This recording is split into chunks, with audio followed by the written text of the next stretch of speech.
Assalamualaikum warahmatullahi wabarakatuh.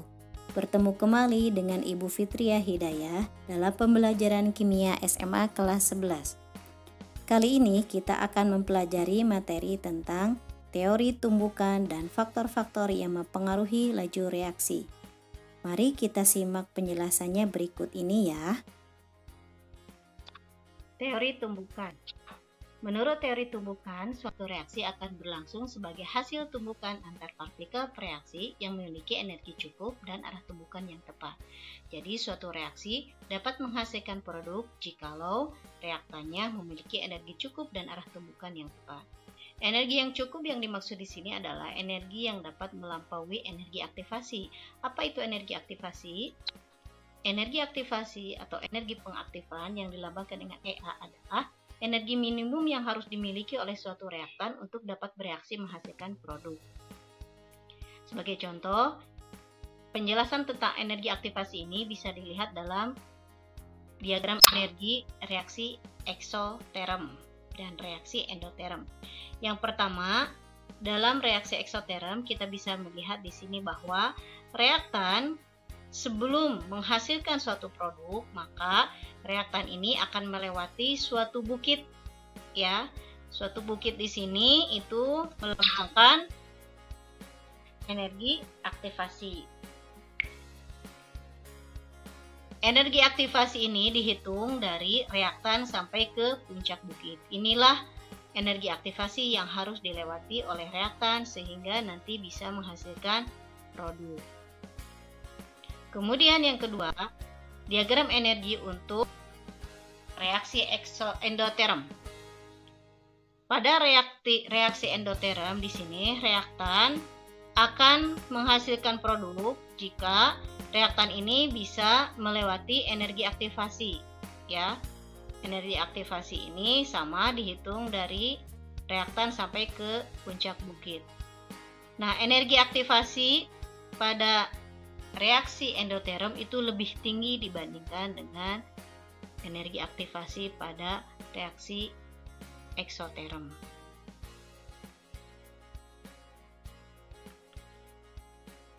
Dari teori tumbukan, kita bisa membuat kesimpulan bahwa suatu reaksi yang terjadi akan tergantung pada hal-hal berikut.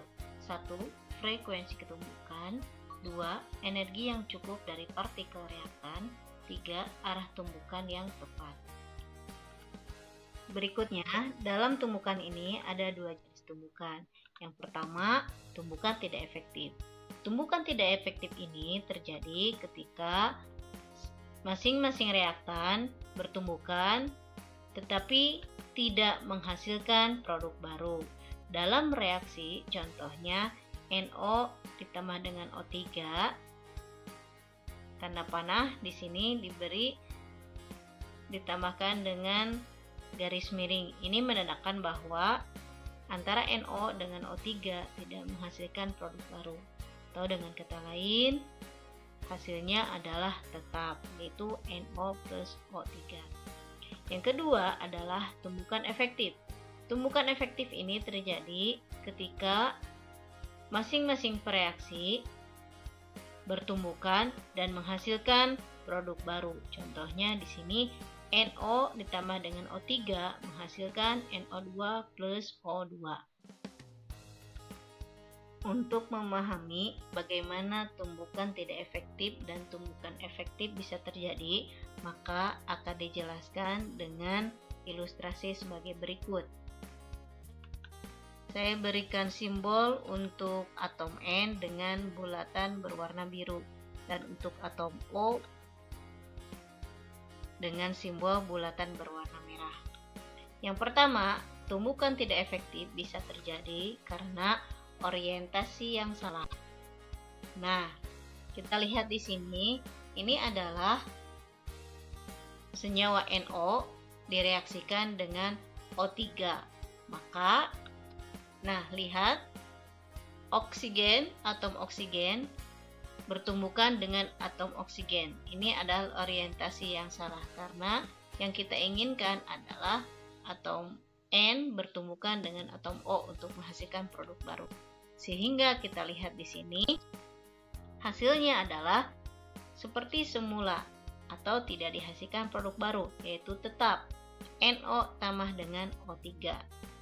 Ini terjadi karena orientasi yang salah. Yang kedua, tumbukan tidak efektif ini terjadi bila energinya tidak cukup. Di sini NO bereaksi dengan O3, kita lihat orientasinya sudah benar. Nitrogen di sini bertumbukan dengan oksigen. Namun, tumbukan yang dihasilkan adalah tumbukannya lemah, tidak memiliki atau tidak menghasilkan energi yang cukup untuk menghasilkan produk baru, sehingga hasilnya tetap NO plus O3. Nah, dari sini kita bisa menyimpulkan bahwa tumbukan tidak efektif bisa terjadi karena orientasi yang salah dan energi yang tidak cukup.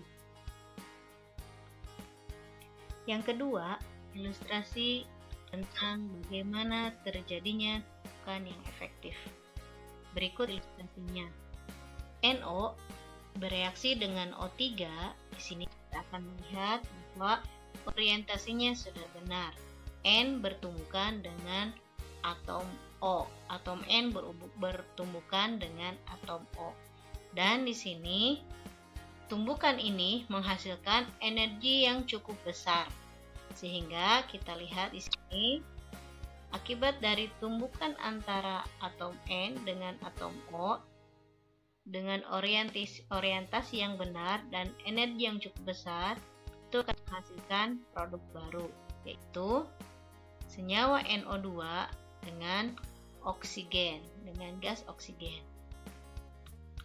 Maka di sini dapat disimpulkan bahwa tumbukan efektif dapat terjadi jika orientasi atau arah reaksi yang benar dan energi yang cukup. Nah, dari teori tumbukan tadi kita dapat menjelaskan faktor-faktor yang dapat mempengaruhi laju reaksi.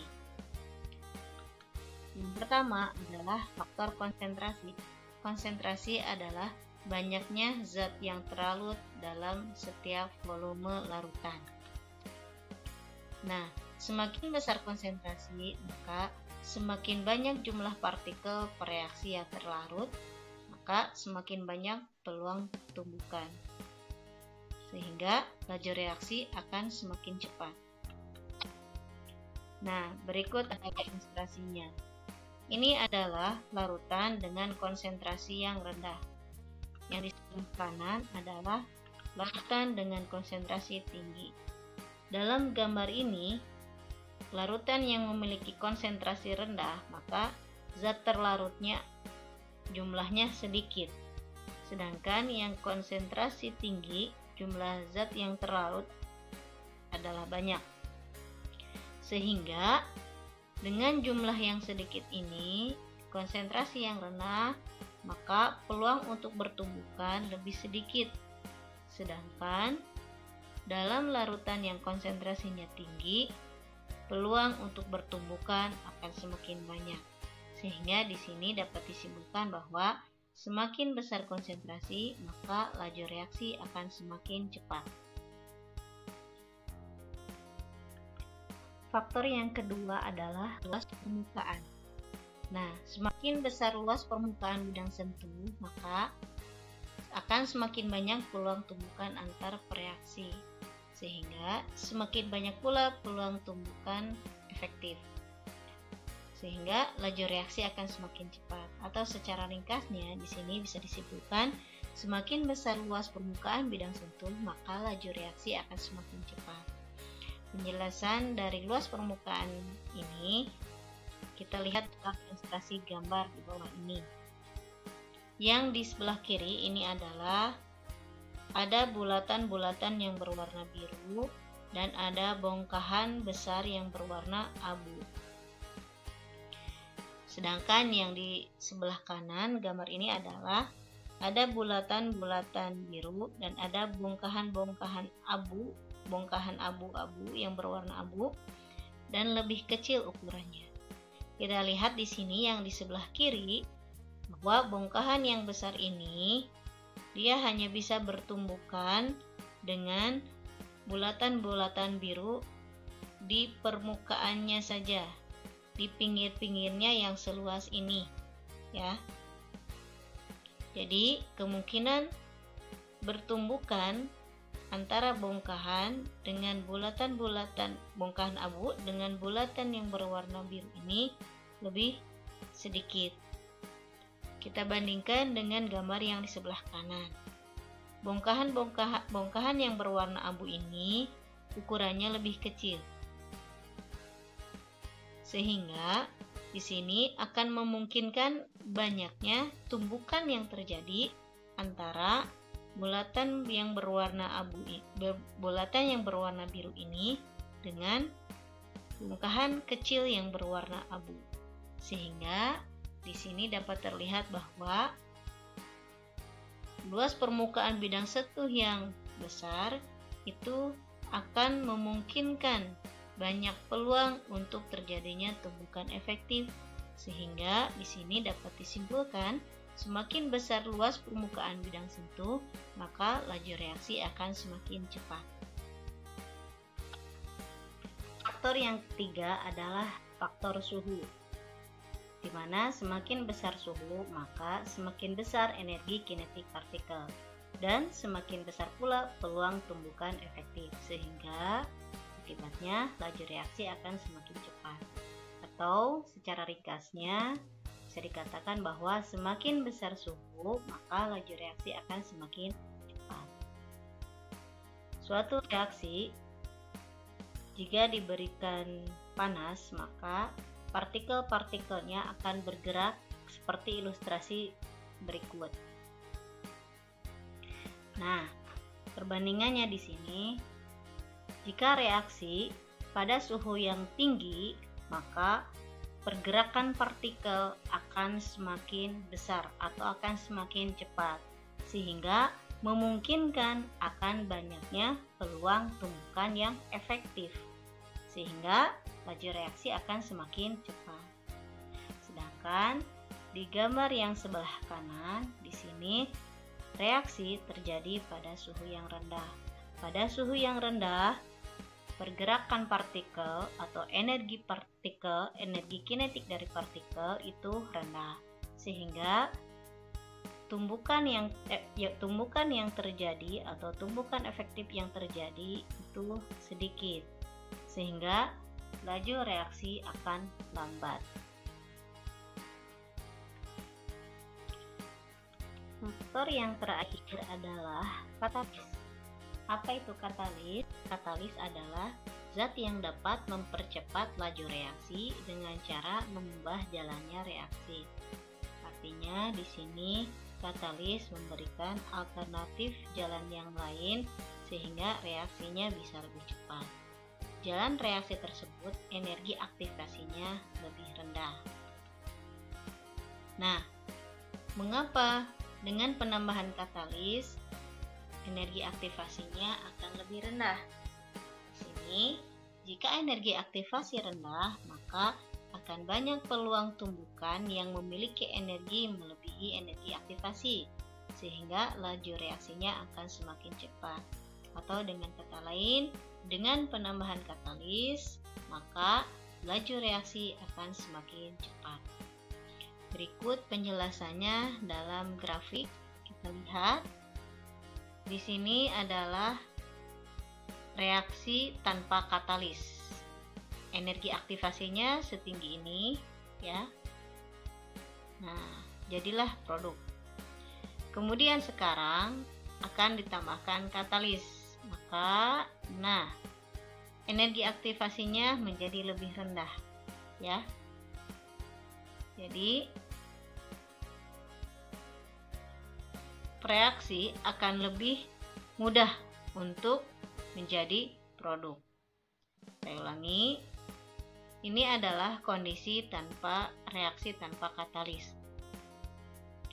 Ini energi aktivasinya setinggi ini yang harus dilewati oleh pereaksi atau oleh reaktan untuk menjadi produk. Nah, dengan penambahan katalis, energi aktivasinya menjadi lebih rendah, ya, sehingga reaktan akan lebih mudah bereaksi menjadi produk. Demikian penjelasan konsep tentang teori tumbukan dan faktor-faktor yang mempengaruhi laju reaksi. Semoga bermanfaat. Sampai jumpa lagi. Assalamualaikum warahmatullahi wabarakatuh.